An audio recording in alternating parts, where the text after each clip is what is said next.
I hope you like pain.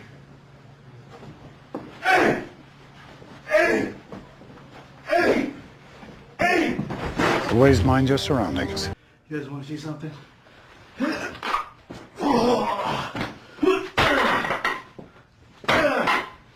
Ninja understands that invisibility is a matter of patience and agility. Breathe. Breathe in your fears. Face them. To conquer fear, you must become fear.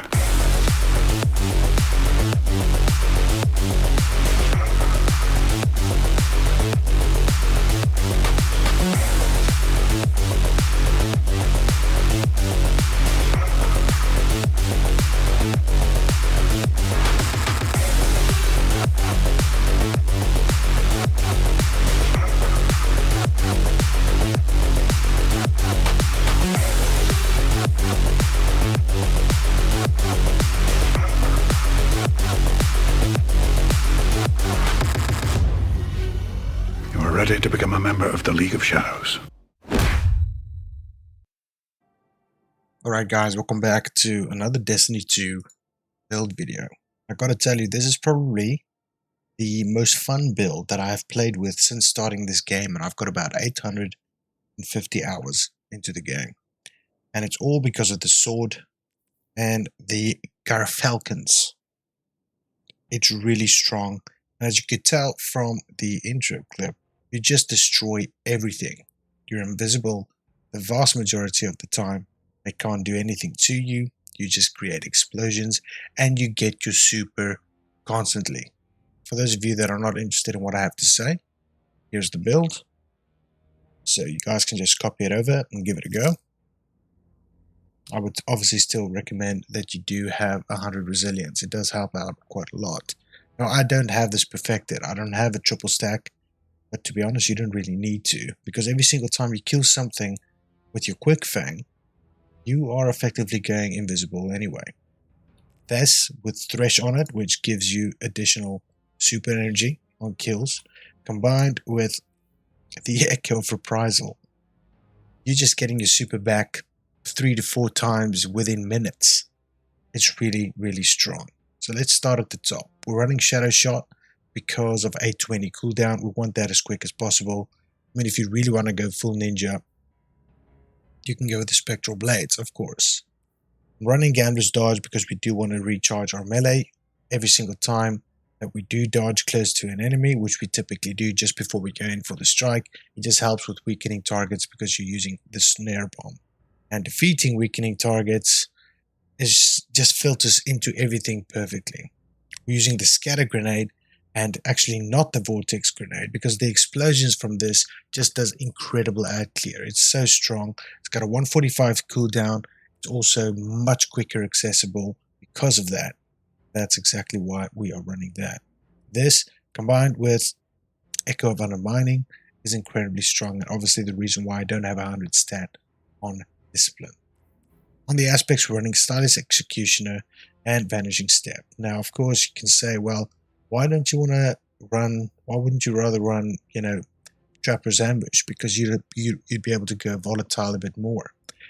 The reason I'm not doing that is, one, because I want to run Echo of Reprisal. You want your super back all the time, and with the sword, you just get it back constantly. And second of all, when you are actually coming out of invisibility, you've got volatile rounds in your void weapons. Your sword is a void sword, which means that you get invisibility and true sight every time you kill a target, which is just constant. You'll be constantly going in and out of invisibility, and because of your exotic, you will have constant volatile rounds. That's what makes this so incredibly strong. On the fragment side, we've got Starvation. We've already showed Echo of Undermining. We're also running Echo of Persistence because we do want Devour, specifically for Devour, to have a longer duration, which really helps a lot. Once we've picked up a Void Breach or an Orb of Power, we do get that. We like the idea of, being a bit more tanky. That's why you can run into a group of enemies and just destroy them, combined with the explosions that you're going to make, which heals you as well, and being able to refresh this all the time, which is really, really strong. So That's pretty much what it is, what we have in place for aspects and fragments. Now over here I typically run the Deafening Whisper because I've got lead from gold and auto-loading holster on it. And on the artifact we've also got Bricks from Beyond, which is really strong, as well as Shattered Orb. So you would get a lot of, you're going to get a lot of ammo back anyway. We've also got On Guard, so just by quickly, swapping to the sword, you get additional damage. So you effectively hold out your other weapon, and just before, when you go invisible, you switch to your sword, and then you've got that buff as well, which is really strong. The only reason I'm running the Quicksilver Storm is because 1, it is strong, and 2, we at least want to capitalize on something from in here, from unraveling rounds that we get from that as well. So it works with overcharged champions. Now you're going to take care of them with your sword anyway because you're taking medieval champion. But crucial on this, for all of this, is just the mods as they are here, which I will explain. One key one is obviously this, and of course the void one as well, to give everything a bit of a discount when you want to slot it in. Now Deafening Whisper, just coming back to that, it's so simple to just go from your sword to this, back to your sword, just weakening targets, in terms of health, just before you go in with a strike. It works really well. In terms of the headpiece, let's start up here. We've got double Ashes to Acids. If you throw one of those scatter grenades and a mob of 5 enemies, you get like 20 to 25% of your super energy because you've got 2 of these.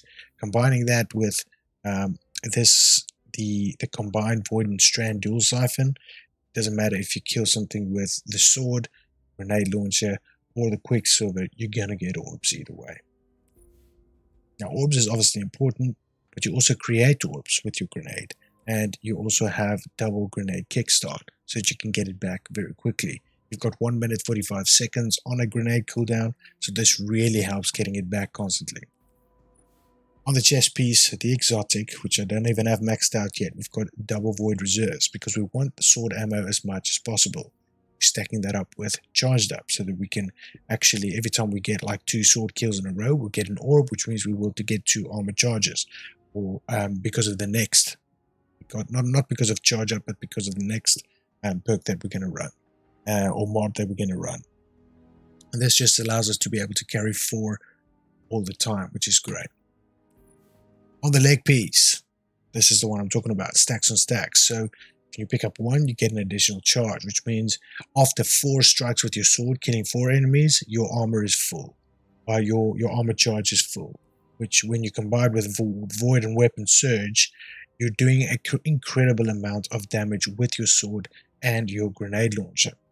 Now, as you're creating orbs, which you do with your grenade kickstarter and with your Ashes to Acid, no, not Ashes to Acid, Void Strand dual siphon, you're pretty much just staying alive all the time because of Devour. At the same time, you're charging your super, and you're just running around having a blast, not having to worry too much about survivability.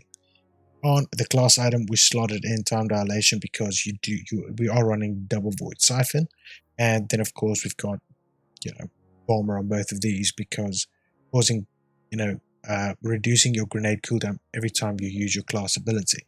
Now the class ability is not incredibly important because every time you do volatile damage and you kill a target, you get True Sight and Invisibility anyway, which is the whole reason of why we're running Garfalcons anyway. So we're proccing volatile rounds consistently, not necessarily because we have a high mobility stat, but because of what we have slotted in here. So that is pretty much the build, guys. I hope you enjoy it. This is the ultimate ninja build for me. I've played around with quite a few variations. There is an exotic sword which throws out in a power melee, or the power shot from the sword is essentially a projectile void like strike beam, which is really strong as well, but you do run out of ammo much sooner, which is something you typically want to avoid. I hope you guys enjoy the build. Let me know how you would change it or make it better. As always, I appreciate your support. Stick around if you're new to the channel. Subscribe. Thank you so much for 1,000 subs. You guys are absolutely amazing. Take care of yourselves. I'll see you in the next one. Cheers.